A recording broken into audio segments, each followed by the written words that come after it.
We are now having a conversation with Tijana MILOSEVIC, okay, who is a researcher and who has just finished her presentation about social media companies and their strategy against bullying. So what are the main points? What are the main strategies? So usually most companies will have the regular tools that most people are familiar with.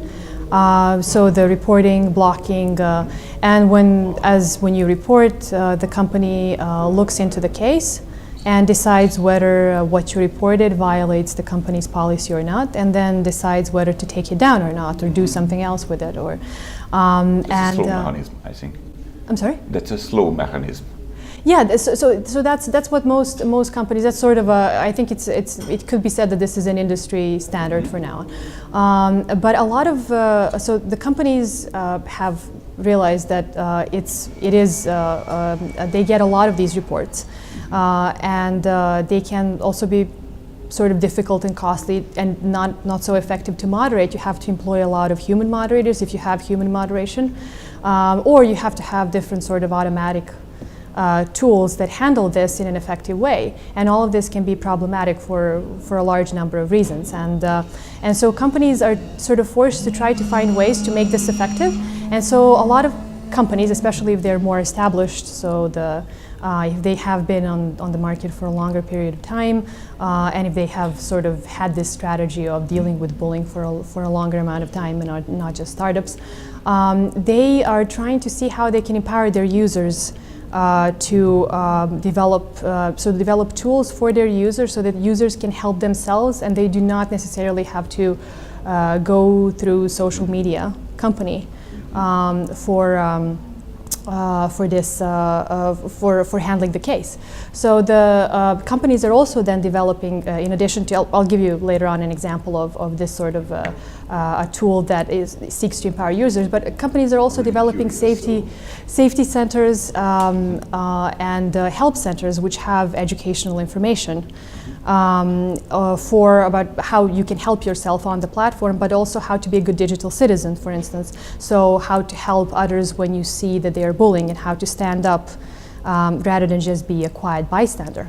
And a lot of this information can be found in company safety center, and this also can be seen as an example of an advanced policy because the company is trying to develop tools for users to help themselves.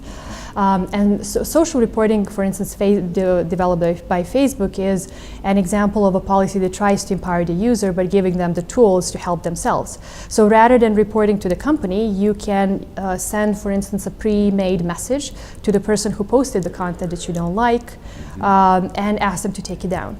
And this pre-made message is not made, it's not a random message, it's based on extensive research in collaboration with neuroscientists, where so it's designed sort of to elicit empathy with the other person who has posted the content, so that they actually are willing to understand why you're upset. And so this is considered to be a more sophisticated tool because content takedown, if you just take down content, bullying may continue offline. But if you actually foster constructive communication among children, among your users, then that is said to be more effective. You say said to be. So the companies, so sort of the companies, and Facebook does have some of its. They have this event called Compassion Research Day, and you can find the presentations from that day and some of the statistics on how teens in the U.S. use these tools. And whether they found them effective. So the company says that this could be a useful tool. But I also wanted to check that with teens on my own, which is why I conducted surveys and focus groups with children, because there is very little research about whether children are using all of these mechanisms, not just Facebook's tools, but any company's tools, and whether they're actually finding them helpful. And it's very important to know whether these are helpful from children's perspective, and not just children in the US, but children around the world, right? And very few children that I've at least, so far I have a small sample and a survey with 150 children in focus groups. And so far, very few of them have actually seen, for instance, social reporting. As I said, 26% have seen safety centers or help centers on the social media platforms that they use. So that's still less than a third of children who have seen these. For social reporting, well, how many children from your sample were actually bullied? Yeah, so I mean, not that many. So first of all, let me tell you how I phrased the question, because that's really important. So I asked them if they have ever been bullied or harassed. And even though we need to be cautious about using terms bullying and harassment interchangeably, and I won't go into that, but I was very conscious of that, but I deliberately chose to put harassment as well, because I didn't want children to be bound by the definitions that they have in their head of bullying, so that they might self-censor and say, oh, this experience is not bullying. So I didn't want them to be bound by that. I wanted them, any kind of sort of harassment that they thought it was harassment or bullied, I wanted them to report. So the numbers could be wider than if we maybe only asked about bullying. But it's across the age groups it was between 17 and 22%. So it was not that much. I mean, it's still a fifth, but that's again not in the past year, but it was ever in their lives. And so it's important to so that's how many children actually face the challenges.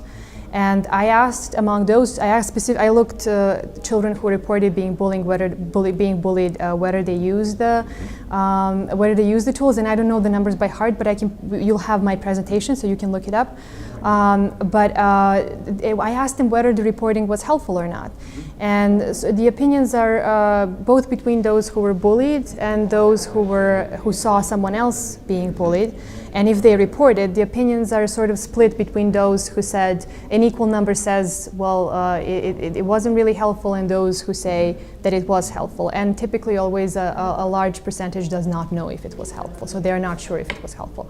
So it's a very, I was fascinated to hear in focus groups that children were very much aware that with all this with all these incidents, that the platforms are vast, and that companies have to deal with so many reports, that they actually said, well, how can companies possibly monitor and police all of these incidents when there are so many cases? But at the same time, they do feel that platforms should be responsible for helping them, but they realize the constraints. Again, small sample, suggest several focus groups. I mean, bear in mind, but I think we need research like this, because we need to figure out what we're doing, and I think this research should be done not only in-house by companies, but should be done by researchers, independent researchers in various countries and in various languages where these platforms are used. Are you optimistic actually with all this progress, with all these developments that these companies are making? I mean, I actually am. I think I'm really curious to see what's going to happen with the application of artificial intelligence tools. So, for instance, at the time when I was doing my interviews, I asked specifically companies about supervised machine learning, because a lot of independent researchers are developing the tools. So, for algorithmic crawling of the platforms, where you would have so the learning system learns after previous cyberbullying incidents, and sort of to figure out in what conditions a specific case could be bullying. So you could have these proactive crawling on the platform that would sort of feed the learning system, and also try to figure out if this is a bullying case, and alert the company's moderators, hey, this is potentially a bullying case going on. So it's now, like, when we are monitored, how we are have or habits in consumption, in buying goods, but it is not now about sales, but actually about preventing bullying. So learning about behavior, but also it can be very language based. So what kind of indicators? So these are the bullying indicators. Hey, there's a potential bullying incident, and so they can be if the platform is crawled without users' knowledge and just proactively for all the content, that can have privacy issues, but that is a completely different story. I mean, it's a separate discussion in and of itself. But it can also be done in a way that you sort of, the idea is that you do not need to have necessarily that many human moderators, but that the system can do part of the work that is that normally needs to be handled by human moderation. And when it comes to this language-based crawling, or natural language processing sort of tools. At the time when I talked to the companies, some of the companies were skeptical about, for instance, supervised machine learning. Whereas, for instance, if you had this is an example that was actually given by one company. If you crawl the platform for the word bitch, and say that we use bitch as a word that is an indicator, for a potential bullying incident. Take into consideration that the word bitch is also used playfully among teens to mean like friend or mate. So if you were to have sort of to be alerted or to take down automatically content every time there is the a word bitch, it could be that could be problematic. So what the companies were telling me that at least at the time those tools were not sophisticated enough. So what time was it? What time was it? It was 2015 and 2014. And so after that, there were a lot of, there was, that Google announced that its project, Conversation AI, and there was a lot of talk about using artificial intelligence, which is, I won't go into definitions of machine learning, deep learning, supervised machine learning, artificial intelligence, but there was a lot of talk about using that. So I'm sure that the companies will, I'm really curious to see once one company actually sort of explains how it's doing it and openly adopts it, I'm curious to see how others will react. And so yeah, so that's something that I'm looking forward to seeing. So you are now in a continuous monitoring of all these activities and all these advancements. What kind of progress are they making? Yes, what do you think? So if, I don't know if it is a valid question, but in which time frame do you think there could be a change? I mean, a big step forward in artificial intelligence. I can't. It's very hard for me to make that prediction. I'm sorry. I don't know. But I think it's. I think what is important is, as I said about sort of the operational policies and this leaking of Facebook's operational policies on Guardian. I think it's really important for companies to adopt a different attitude where they're more transparent about what they're doing. So we know very little about how their policies, their operational policies work. So how do actually companies on a day-to-day basis handle day-to-day incidents, and how do they make those decisions? And the companies can make a case that we don't really need to know. But for us to be able to independently evaluate what they're doing without needing to just listen to companies telling us what they're doing, we need more transparency. And for us to be able to evaluate whether this is working for children, we need to know what the companies are actually engaging in. So I hope that once companies explain how they're using these tools, that they will actually make it really public, so that we independent researchers who are not affiliated with companies can actually study this, and so that we can test this with children. Wow. So that's sort of in a nutshell. I think it's a huge topic, and I would like to go on with the conversation later. But thank you very much for the interview. Thank you so much for talking to me.